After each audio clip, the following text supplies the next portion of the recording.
თეატრ გურიაში საქველმოქმედო ღონისძიება გაიმართა. თია იოსელიანი დეტალებით. დავდგეთ ერთად სიცოცხლის გადასარჩენად. ასე ერქვა საქველმოქმედო ღონისძიებას, რომელიც გუშინ ჩოხატაურის კინოთეატრ გურიაში მუნიციპალიტეტის საკრებულოსა და გამგეობის კულტურის სამსახურის ორგანიზებით ჩატარდა.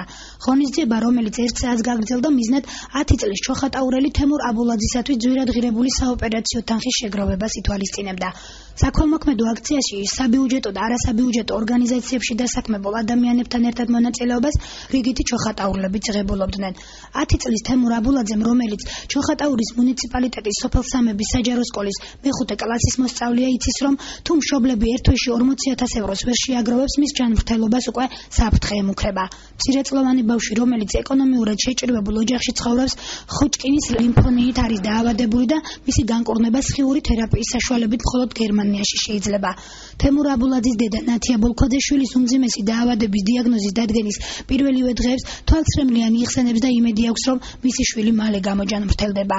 5 თვეა უკვე ქიმიოთერაპია მიმდინარეობდა და ეხლა გვესაჭიროება დასხივება გერმანიაში და გჭირდება თანხები. მადლობას ვუხდის ყველას, ვინც თანადგომა გამოუხატა ჩემს შვილს და შეეცადა 1 ლარის კი დახმარება გაუწია იმისთვის, რომ ჩემი შვილი გადარჩენილიყო.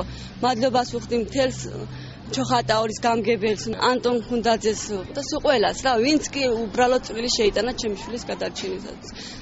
სამების სკოლის მასწავლებლებს, დირექტორს, რომელიც ჩვენთან ერთად იბრძოდა ყველაფრისთვის, რომ მთელს სოფელს, მთელს რაიონს, სულ ყველას მადლობელი ვარ ყველას ჩემი შვილის გადარჩენისთვის. ის, რომ თემურ აბულაძეს სასწრაფოდ გერმანიაში გამგზავრება და სხიური თერაპიის ჩატარება ესაჭიროება, ამას მისი მკურნალი ექიმი მაკა გოგოლაძეც ადასტურებს. ამბობს, რომ თუ პატარა 1 თვეში გერმანიაში არ წაიყვანეს, ბავშვის სიცოცხლე უკვე სერიოზული საფრთხის ქვეშ დადგება. ძალიან სასიხარულო და ძალიან მძიმე დღეა ერთგვარად ჩემთვის, იმიტომ რომ ეს ბავშვი მძიმე ავადმყოფი არის და ეს არის ძალიან კეთილი აქცია, ძალიან ლამაზი აქცია, რომელიც გაუხანგრძლივებს და გადაარჩენს კიდევ ერთ ლამაზ სიცოცხლეს. ძირითადად სავალალო შედეგით თავდება, მაგრამ იმედია ღვთისნებით და ექიმების ჩარევით ბავშვი გაუხანგრძლივდება სიცოცხლე და დიდხანს იქნება. ღონისძიების ორგანიზატორი ჩოხატაურის მუნიციპალიტეტის კულტურის სამსახურის უფროსი დოდო მამალაძე აცხადებს, რომ საქველმოქმედო ღონისძიების მოწყობის იდეა სწორედ მათ ეკუთვნის და ადგილობრივი ხელისუფლება ყველაფერს გააკეთებს მცირეწლოვანი ბავშვის სიცოცხლის შესანარჩუნებლად. კულტურის სამსახურის ინიციატივით საკრებულოსა და გამგეობის გადაწყვეტილებით გადავწყვიტეთ, რომ ერთი სიცოცხლე კიდე გადაგვერჩინა. ყველანი გვერდში დაგვიდგა, ყველამ თანადგომა გამოგვიცხადა, ორგანიზაციებმა, ბავშვებმა, სკოლებმა, საბავშვო ბაღებმა და ყველას, ვინც ჩვენ ეს გვერდი დაგვიდგა, ყველას ძალიან დიდი მადლობა მინდა გადავუხადო თანადგომისათვის. დღეს ჩვენ ვართ მოწმე იმისა, როგორ შეუძლია ქართველკაცს, გურულკაცს, ჩოხატაურელს ქველმოქმედება, გვერდში დგომა, თანაგრძნობა, სურვილი უფრო მეტი იყო დახმარების, ვიდრე შესაძლებლობა, ანუ უფრო მეტი ადამიანები, ვისაც უნდა თანაუგრძნონ, მაგრამ შეიძლება შესაძლებლობა არ მიეცეთ ამისა, მაგრამ ის, რომ დღეს აი ამდენი საზოგადოება შეიკრიბა ამისათვის, ბავშვის დახმარებისთვის. საქველმოქმედო ღონისძიების ორგანიზატორებს მშობლებთან ერთად მადლობას ამ დღეს პატარა თემურიც უხდიდა. 10 წლის ბავშვს ჯერა, რომ ყველაფერი კარგად იქნება და მალე გამოჯანმრთელდება. ამბობს, რომ მისდამი პატივისცემასა და ყურადღებას როცა გაიზრდება, ყველას ერთიანად გადაუხდის. მადლობა უნდა გადაუხადო ყველას, ვინც ჩემს გადასარჩენად მოვიდა აქ.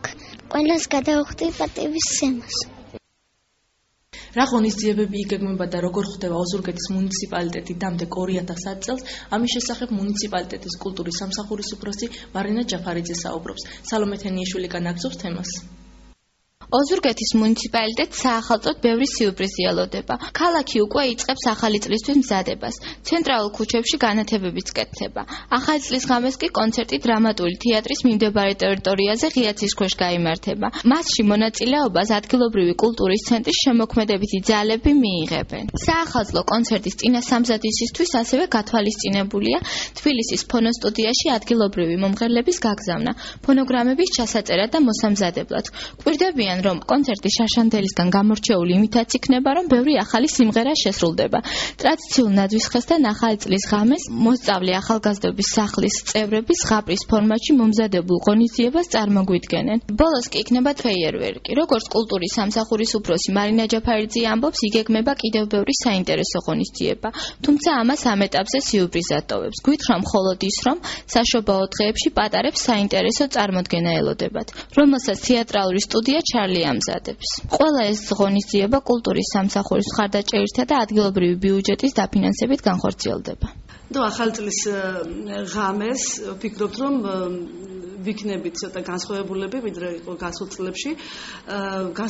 ძირითადი განსხვავება ალბათ არის ის, რომ ჩვენ გვახსოვს წინა წლებში ახალი წლის ღამე ძირითადად ეწყობოდა და აწყობილი იყო იმაზე, რომ ჩამოდიოდა შოუ-ბიზნესის წარმომადგენლები და ეს იყო ძირითადად მათ მიერ მომზადებული და შემოთავაზებული საკონცერტო პროგრამა.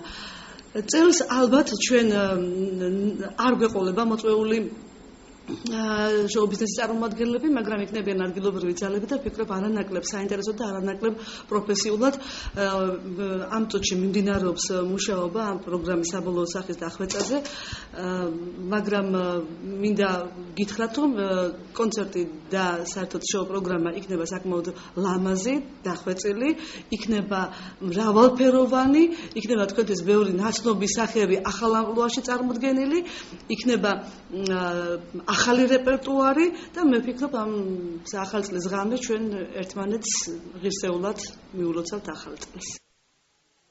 დღეისათვის სულ ეს გახლდათ მეკეთილი სურვილებით, მომავალ შეხვედრამდე გემშვიდობებით. ნახვამდის.